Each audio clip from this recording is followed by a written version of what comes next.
ಕೆಲವೊಮ್ಮೆ ನೀರು ದೋಸೆಗೆ ಅರೆದಂತಹ ಹಿಟ್ಟು ಜಾಸ್ತಿ ಉಳಿದಿರ್ತದೆ. ಅದನ್ನ ಹಾಗೆ ಎತ್ತಿಟ್ಟಿರ್ತೇವೆ. ಅದರಿಂದ ಮರುದಿವಸ ದೋಸೆಯನ್ನ ಮಾಡ್ಲಿಕ್ಕೆ ಹೋದ್ರೆ ಅದು ಎದ್ದು ಬರುದಿಲ್ಲ, ಚೆನ್ನಾಗಿ ಬರುದಿಲ್ಲ. ಅದನ್ನ ಬಳಸ್ಕೊಂಡು ಇವತ್ತೊಂದು ವಿಭಿನ್ನವಾದ ಒಂದು ರೆಸಿಪಿಯನ್ನ ನಾನು ನಿಮ್ಮ ಜೊತೆ ಶೇರ್ ಮಾಡ್ತಾ ಇದ್ದೇನೆ. ನಮಸ್ಕಾರ, ನಾನು ಪವಿತ್ರ ಭಾಗವತ್. ಮಿಸೆಸ್ ಭಾಗವತ್ ಚಾನೆಲ್ಗೆ ನಿಮ್ಮೆಲ್ರಿಗೂ ಪ್ರೀತಿಯ ಸ್ವಾಗತ. ಮೊದಲಿಗೆ ನಾನಿಲ್ಲಿ ರುಬ್ಬಿಟ್ಟಿರುವಂತಹ ನೀರು ದೋಸೆ ಹಿಟ್ಟನ್ನ ತಗೊಂಡಿದ್ದೇನೆ. ಅದು ಹಿಂದಿನ ದಿವಸ ರುಬ್ಬಿಟ್ಟಿರುವ ಹಿಟ್ಟು. ಮೇಲ್ಗಡೆ ಇರುವ ನೀರನ್ನ ತೆಗೆದು ಹಾಕೊಳ್ತೇನೆ. ಸ್ವಲ್ಪ ಹುಳಿ ಬಂದಿರ್ತದೆ, ಫ್ರಿಜ್ ಅಲ್ಲಿ ಇಟ್ಟಿದ್ರು ಕೂಡ ಸ್ವಲ್ಪ ಹುಳಿ ಅಂಶ ಆಗಿರ್ತದೆ ಅದು. ಹಾಗಾಗಿ ನಾನು ಮೇಲ್ಗಡೆ ಇರುವ ನೀರನ್ನ ತೆಗೆದು ಹಾಕಿದ್ದೇನೆ. ನಂತರ ಇದಕ್ಕೆ ನೀರನ್ನ ಮಿಕ್ಸ್ ಮಾಡಿ ಎತ್ತಿಟ್ಕೊಳ್ತೇನೆ. ಈಗ ಮಿಕ್ಸಿ ಜಾರಲ್ಲಿ ಅರ್ಧ ಕಪ್ ಆಗುವಷ್ಟು ಹಸಿ ಕಾಯಿ ತುರಿಯನ್ನ ಹಾಕ್ತಾ ಇದ್ದೇನೆ. ನಂತರ ಸ್ವಲ್ಪ ಏಲಕ್ಕಿಯನ್ನ ಹಾಕೊಳ್ತಾ ಇದ್ದೇನೆ. ನಂತರ ಸ್ವಲ್ಪ ಹಲಸಿನ ಹಣ್ಣಿನ ಸೊಳೆಗಳನ್ನ ಹಾಕೊಳ್ತಾ ಇದ್ದೇನೆ. ಒಂದು 8-10 ಸೊಳೆಗಳನ್ನ ನಾನಿಲ್ಲಿ ಹಾಕೊಂಡಿದ್ದೇನೆ. ರುಚಿಗೆ 1-2 ಟೇಬಲ್ ಚಮಚ ಆಗುವಷ್ಟು ಬೆಲ್ಲವನ್ನ ಹಾಕೊಳ್ತಾ ಇದ್ದೇನೆ. ನಾನು ನೀರು ದೋಸೆ ಹಿಟ್ಟಿಗೆ ಅಕ್ಕಿ ಹಾಗೆ ಉಪ್ಪು ಮಾತ್ರ ಹಾಕಿರುವುದು, ಕಾಯಿಯನ್ನೆಲ್ಲ ಹಾಕಿರ್ಲಿಲ್ಲ. ಫ್ರೆಶ್ ಆಗಿರುವ ಅಕ್ಕಿಯನ್ನು ಕೂಡ ಬಳಸಬಹುದು. ರುಬ್ಬುವಾಗ ಇದಕ್ಕೆ ಅಕ್ಕಿಯನ್ನ ಹಾಕಿ ರುಬ್ಕೊಂಡ್ರೆ ಆಯ್ತು. ನಾನು ಹಿಟ್ಟಿದ್ರಿಂದ ಈ ರೀತಿಯಾಗಿ ಮಾಡ್ಕೊಳ್ತಾ ಇದ್ದೇನೆ. ಈ ರೀತಿ ಇದನ್ನ ನುಣ್ಣಗೆ ನೀರನ್ನ ಸೇರಿಸದೆ ರುಬ್ಬಿ ಇಟ್ಕೊಂಡಿದ್ದೇನೆ. ಈಗ ಇದನ್ನ ಒಂದು ಬಾಣಲೆಯಲ್ಲಿ ಹಾಕೊಳ್ತಾ ಇದ್ದೇನೆ. ತುಂಬಾನೇ ಚೆನ್ನಾಗಿ ಬರ್ತದೆ. ಹಲಸಿನ ಹಣ್ಣಿನ ಪರಿಮಳದೊಂದಿಗೆ ಈ ರೆಸಿಪಿ ತಿನ್ಲಿಕ್ಕೆ ಚೆನ್ನಾಗಾಗ್ತದೆ. ಈಗ ನೀರು ದೋಸೆ ಹಿಟ್ಟನ್ನ ಇದಕ್ಕೆ ಸೇರಿಸ್ಕೊಳ್ತಾ ಇದ್ದೇನೆ. ಚೆನ್ನಾಗಿ ಮಿಕ್ಸ್ ಮಾಡಿಕೊಂಡು ನೋಡ್ಕೊಂಡು ಅದು ದಪ್ಪ ಇದೆ ಅಂತ ಅನ್ಸಿದ್ರೆ ಮತ್ತೆ ನೀರನ್ನ ಸೇರಿಸ್ಕೊಳ್ಬಹುದು. ಮೊದಲಿಗೆ ಜಾಸ್ತಿ ನೀರನ್ನ ಹಾಕೊಂಡ್ರೆ ಹಿಟ್ಟು ತೆಳ್ಳಗಾದ್ರೆ ಮತ್ತೆ ಕಾಸ್ಬೇಕಾಗ್ತದೆ ತುಂಬಾ ಹೊತ್ತು. ಕಾಸಿದ್ರು ಕೂಡ ಸ್ವಲ್ಪ ಜಾಸ್ತಿ ಮೆತ್ತಗಾದ್ರೆ ರೆಸಿಪಿ ಚೆನ್ನಾಗಾಗೋದಿಲ್ಲ.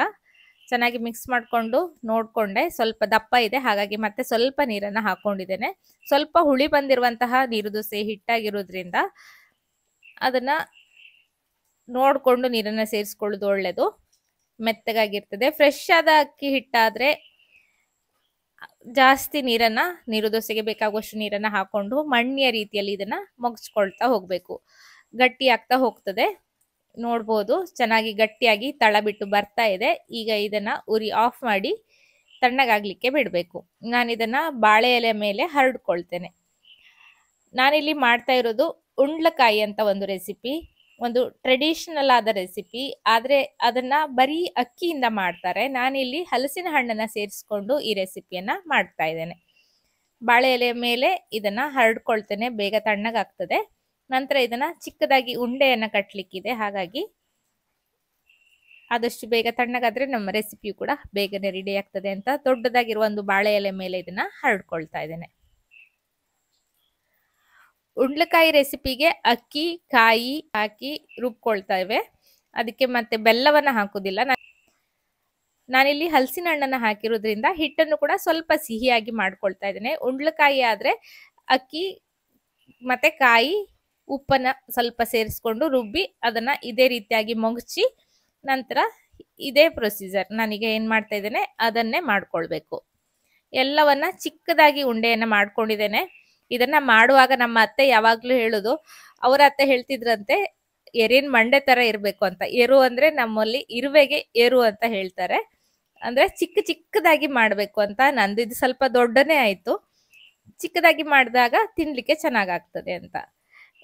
ಈಗಾಗ್ಲೇ ಒಂದು ಇಡ್ಲಿ ಪಾತ್ರೆಯಲ್ಲಿ ನೀರನ್ನ ಕಾಯ್ಲಿಕ್ಕೆ ಇಟ್ಟಿದ್ದೆ. ನೀರು ಕಾದ ನಂತರ ಮಾಡಿರುವ ಉಂಡ್ಲಕಾಯಿಯನ್ನ ಇದರಲ್ಲಿ ಇಟ್ಟು ಬೇಯಿಸ್ಕೊಳ್ತಾ ಇದ್ದೇನೆ. ಈಗ ಒಂದು ಪ್ಯಾನ್ ಅನ್ನ ಬಿಸಿಗಿಟ್ಟು ಅದರಲ್ಲಿ ಚಿಕ್ಕದಾಗಿ ಕಟ್ ಮಾಡಿರುವ ಹಲಸಿನ ಹಣ್ಣಿನ ಹೋಳನ್ನ ಹಾಕ್ತಾ ಇದ್ದೇನೆ. 1 ಕಪ್ ಆಗುವಷ್ಟು ಹಲಸಿನ ಹಣ್ಣಿನ ಹೋಳನ್ನ ತಗೊಂಡಿದ್ದೇನೆ. ನಂತರ ಇದಕ್ಕೆ ಸ್ವಲ್ಪ ತುಪ್ಪವನ್ನ ಹಾಕಿ ಹಲಸಿನ ಹಣ್ಣಿನ ಹೋಳುಗಳನ್ನ ಸ್ವಲ್ಪ ಹೊತ್ತು ಬಾಡಿಸ್ಕೊಳ್ತೇನೆ. ನೀರಿನ ಅಂಶ ಸ್ವಲ್ಪ ಕಡಿಮೆ ಆಗ್ತದೆ. ಹಾಗೆ ತುಪ್ಪದಲ್ಲಿ ಹುರಿದಾಗ ಆ ಹಲಸಿನ ಹಣ್ಣಿನ ಪರಿಮಳ ಕೂಡ ಚೆನ್ನಾಗಿ ಬರ್ತದೆ. ಸ್ವಲ್ಪ ಹೊತ್ತು ಹುರಿದಾದ ನಂತರ ಇದಕ್ಕೆ 1/4 ಕಪ್ ಆಗುವಷ್ಟು ಹಸಿ ಕಾಯಿ ತುರಿಯನ್ನ ಹಾಕಿದ್ದೇನೆ. ಹಾಗೆ ಅರ್ಧ ಕಪ್ ಆಗುವಷ್ಟು ಬೆಲ್ಲವನ್ನ ಹಾಕಿದ್ದೇನೆ. ಇದನ್ನ ಚೆನ್ನಾಗಿ ಪಾಕವನ್ನ ಮಾಡ್ಕೊಳ್ಬೇಕು. ನಾನಿಲ್ಲಿ ಆರ್ಗ್ಯಾನಿಕ್ ಬೆಲ್ಲವನ್ನ ಬಳಸ್ತಾ ಇರೋದ್ರಿಂದ ಮತ್ತೆ ನೀರನ್ನ ಹಾಕಿ ಕುದಿಸಿ ಅದನ್ನ ಸೋಸೋದು ಆ ರೀತಿ ಪ್ರೊಸೀಜರ್ ಅನ್ನ ಮಾಡ್ಲಿಲ್ಲ. ಡೈರೆಕ್ಟ್ ಆಗಿ ಬಳಸ್ಕೊಳ್ತಾ ಇದ್ದೇನೆ. ಚೆನ್ನಾಗಿ ಇದನ್ನ ಪಾಕ ಬರುವ ತನಕ ಕುದಿಸ್ಕೊಳ್ಬೇಕು. ಉಂಡ್ಲಕಾಯಿಗಾದ್ರೆ ಹಲಸಿನ ಹಣ್ಣನ್ನ ಹಾಕುದಿಲ್ಲ, ಕಾಯಿ ಬೆಲ್ಲವನ್ನ ಹಾಕಿ ಚೆನ್ನಾಗಿ ಮಗ್ಸ್ಕೊಳ್ತೇವೆ. ಇಲ್ಲಿ ನಾನು ಹಲಸಿನ ಹಣ್ಣಿನಿಂದ ಮಾಡ್ತಾ ಇರೋದ್ರಿಂದ ಹಲಸಿನ ಹಣ್ಣಿನ ಸೊಳೆಗಳನ್ನು ಕೂಡ ಇಲ್ಲಿ ಬಳಸ್ತಾ ಇದ್ದೇನೆ. ಅಲ್ಲಿ ಉಂಡ್ಲಕಾಯಿಯನ್ನ ಬೇಯಲಿಕ್ಕೆ ಇಟ್ಟಿದ್ದು ಕೂಡ ಚೆನ್ನಾಗಿ ಬೆಂದಿದೆ. ಸ್ವಲ್ಪ ಹೊತ್ತು ಅದು ತಣ್ಣಗಾಗಬೇಕು. ತಣ್ಣಗಾದ ನಂತರ ಈ ಬೆಲ್ಲ ಪಾಕವನ್ನ ಮಾಡ್ಕೊಂಡಿದ್ದೇವಲ್ಲ ಇದಕ್ಕೆ ಹಾಕಿ ಚೆನ್ನಾಗಿ ಮಿಕ್ಸ್ ಮಾಡ್ಕೊಳ್ಬೇಕು. ಸ್ವಲ್ಪ ತಣ್ಣಗಾದಾಗ ಅದು ಮೆತ್ತಗೆ ಇರ್ತದಲ್ಲ, ಮಗ್ಚ್ಲಿಕ್ಕೆ ಸುಲಭ ಆಗ್ತದೆ. ತುಂಬಾ ಬಿಸಿ ಬಿಸಿ ಇದ್ರೆ ಸ್ವಲ್ಪ ಅದನ್ನ ನಿಧಾನಕ್ಕೆ ಮಗ್ಚ್ಕೊಳ್ಬೇಕಾಗ್ತದೆ. ಇದು ಇನ್ನು ಪೂರ ತಣ್ಣಗಾಗಿರ್ಲಿಲ್ಲ, ಹಾಗಾಗಿ ನಾನು ನಿಧಾನಕ್ಕೆ ಇದನ್ನ ಮಿಕ್ಸ್ ಮಾಡ್ಕೊಳ್ತಾ ಇದ್ದೇನೆ.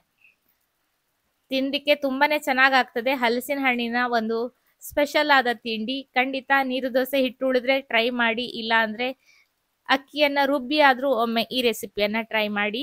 ಇವತ್ತಿನ ವಿಡಿಯೋ ಇಷ್ಟ ಆದ್ರೆ ಒಂದು ಲೈಕ್ ಮಾಡಿ, ಶೇರ್ ಮಾಡಿ, ಅನಿಸಿಕೆಯನ್ನ ಕಮೆಂಟ್ ಅಲ್ಲಿ ತಿಳಿಸಿ. ಹಾಗೆ ಚಾನಲ್ ಅನ್ನ ಸಬ್ಸ್ಕ್ರೈಬ್ ಮಾಡ್ಕೊಂಡು ಸಪೋರ್ಟ್ ಮಾಡಿ ಅಂತ ಕೇಳ್ಕೊಳ್ತೇನೆ. ರುಚಿ ರುಚಿಯಾದ ಹಲಸಿನ ಹಣ್ಣಿನ ಉಂಡ್ಲಕಾಯಿ ರೆಡಿಯಾಗಿದೆ. ಮೇಲ್ಗಡೆಯಿಂದ ಬೇಕು ಅಂದ್ರೆ ಸ್ವಲ್ಪ ತುಪ್ಪವನ್ನ ಹಾಕಿ ತಿನ್ಬಹುದು.